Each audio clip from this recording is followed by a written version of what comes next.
For those of you who followed my guitar build, which was a lot of fun, took quite a while, did a good job, but didn't end well. It's going to be nice to get back to something simpler, something that takes a few hours instead of a few weeks. I have this crazy idea, which I have a lot, of combining hardwood baits and feathers. Now, I'm not talking about, tying feathers onto some treble hooks at the end or something. I'm talking an actual wood fly. I've got a bunch of different feathers. I'm kind of looking at these right now. And I'm thinking that I wonder if I made a wood bait and incorporated feathers right into the body. Don't know if it can be done. Don't know if it has been done. I haven't seen anything. Maybe someone has. But I'm going to try it. It's just a few hours out of my time, and if it doesn't work, it doesn't work. Lately, I'm used to disaster, so it shouldn't be a problem. I took out an old pattern I had, and I wanted sort of a longer bait instead of a short, chunky crankbait. So I guess we'll use this pattern. And the reason I'm tracing it sort of like in the middle of this piece of pine is because I have trying to find the clearest spot without any nail holes and stuff. Okay, I'll go cut this out.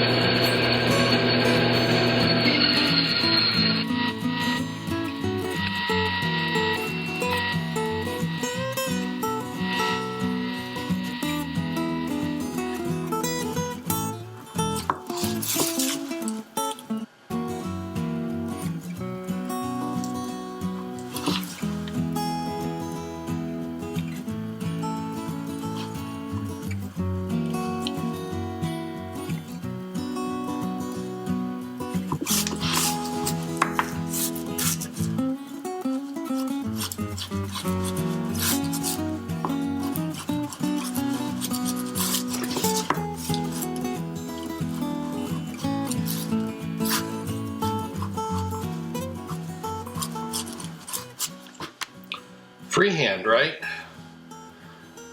Been doing that lately. In the end, the carving and sanding process ends up being freehand anyway, so these are just guidelines. A little thicker in the front, thinner in the back, the thicker end towards the nose end. In the end, what it boils down to is just eyeballing it and trying to get the symmetry right. I can do it better that way than by using calipers.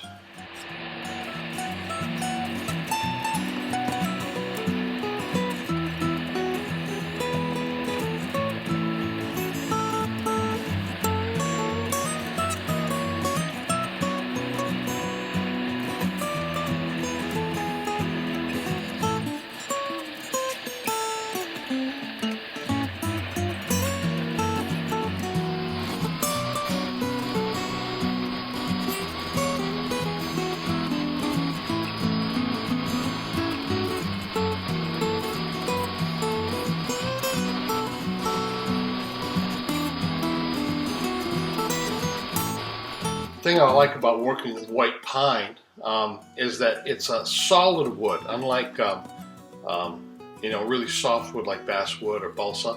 It doesn't fuzz up, so it's a solid wood, but it's still quite soft. So you can continue to sand it by hand and actually do some more contouring, not just smoothing. This is pretty good right now.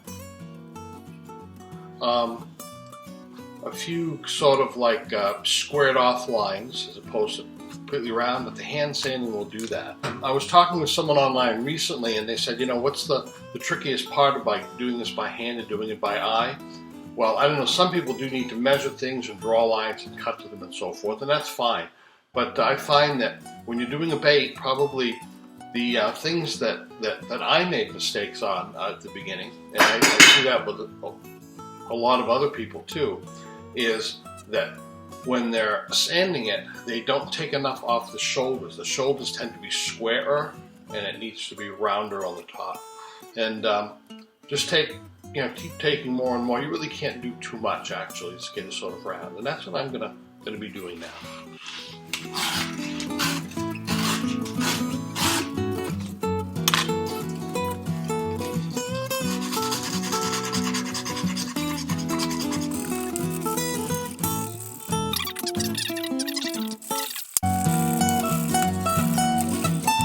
I wasn't going to put a bill on this, but now I think I will. It's a little harder to do now that it's rounder, but if I'm careful, I can get it straight.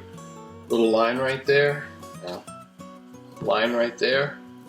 I think I want a bill in it. It'll give it more, you can make it so it'll have a little more stability in the water. I get lucky with lures that way if I have a bill.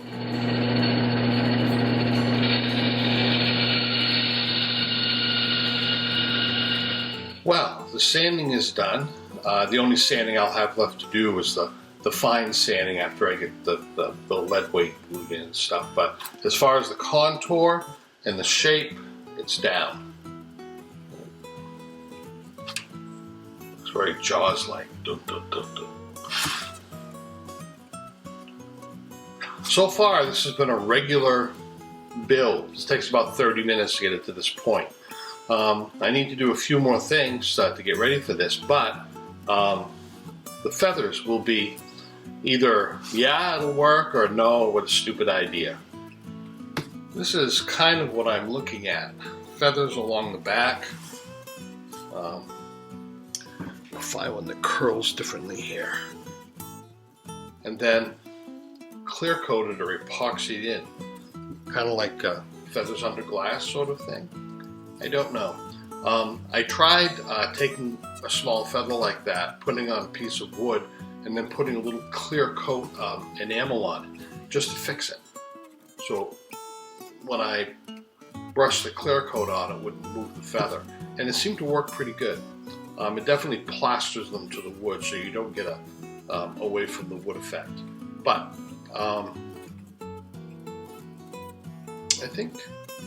I think this might work. It'll certainly be different, but you know, nothing lost for a few hours trying.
Okay, I think we've got that perfectly shaped now.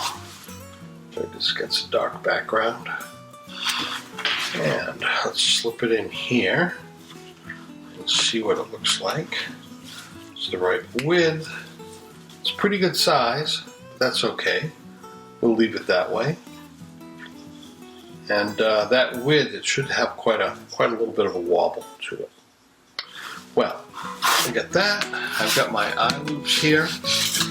And now I need to put the eyes in and then drill the holes.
I'm going to make some eye loops with hooks now. I have a new vise from Harbor Freight, and I really like it. It's got some nice features.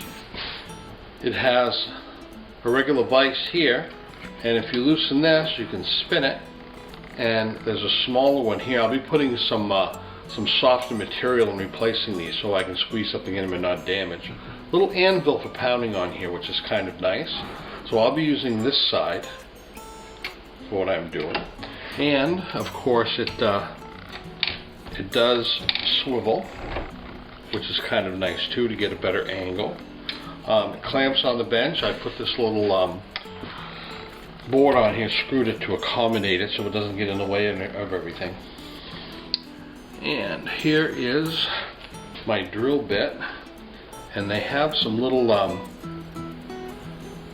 cutouts here in order to accommodate different size wire or something like this to help hold it. Pretty nice, because usually when I put it in the vise, unless I squeeze it really tight, and if I pull, the drill bit will slide this way. But this way it won't, because there's a serration in there with different size holes.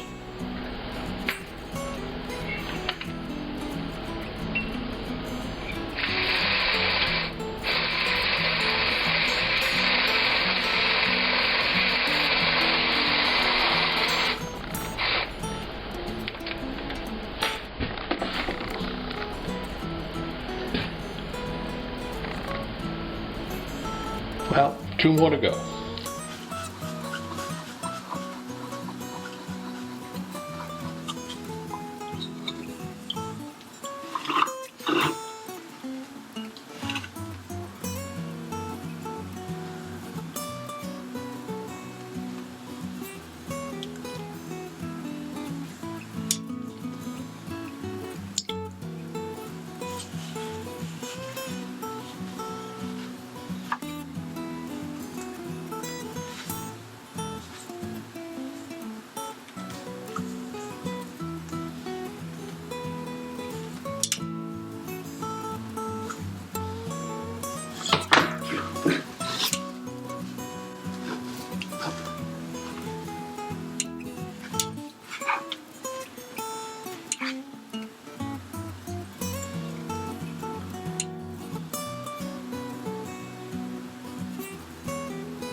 And right there, it's behind the eyelet, the second lead plug, and it sinks just so that the back crests the top now, which is just what I want.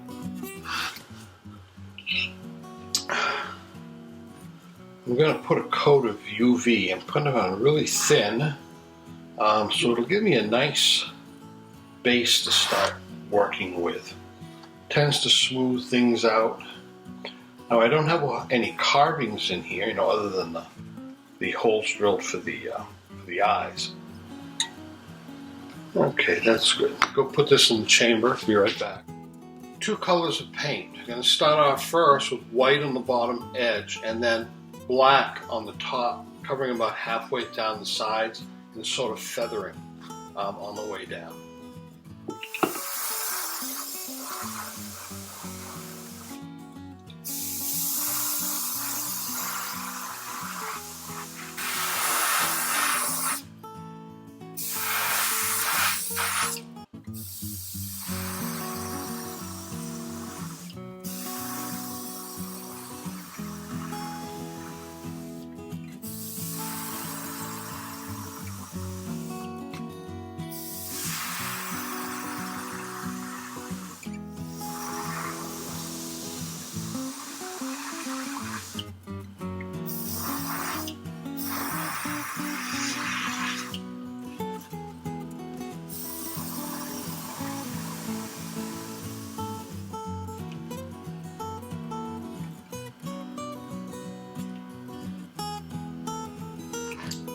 I'm going to put yet another layer of clear coat on here so that I have something to glue the feathers on besides paint.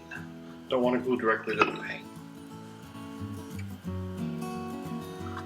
Trying to put it on thin because it doesn't need to be thick. This isn't a protective coat.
Well, this looks a little messy right now, but I think it's going to clean up good.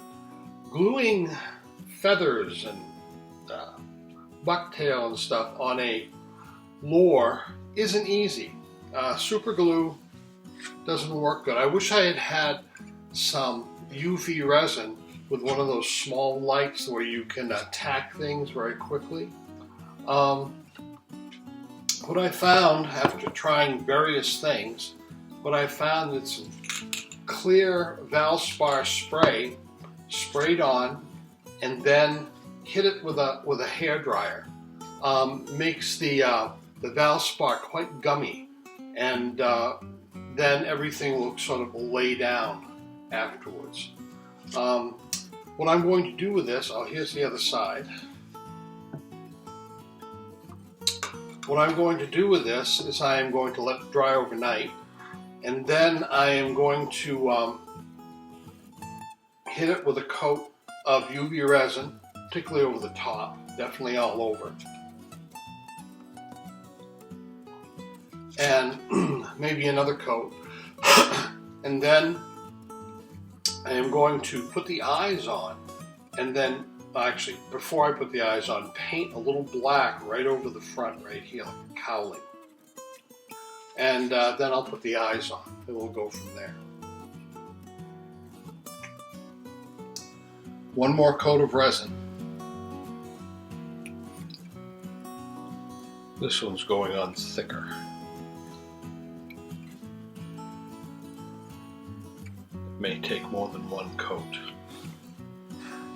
I've got a bunch of old eyes that I've made, but I think I want to make some fresh ones for this. I just want some clear ones with just black pupils.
Well, it was an experiment. I can't take it down to the water right now. It's about 20 degrees out, and the lake isn't frozen over yet, but it's white caps. There's so much wind. If I had to do this again, I think I would use fewer feathers, something flatter on the lure and a little more subtle. But for just a few hours, it was worth a try and didn't cost anything, so what the heck, I had fun.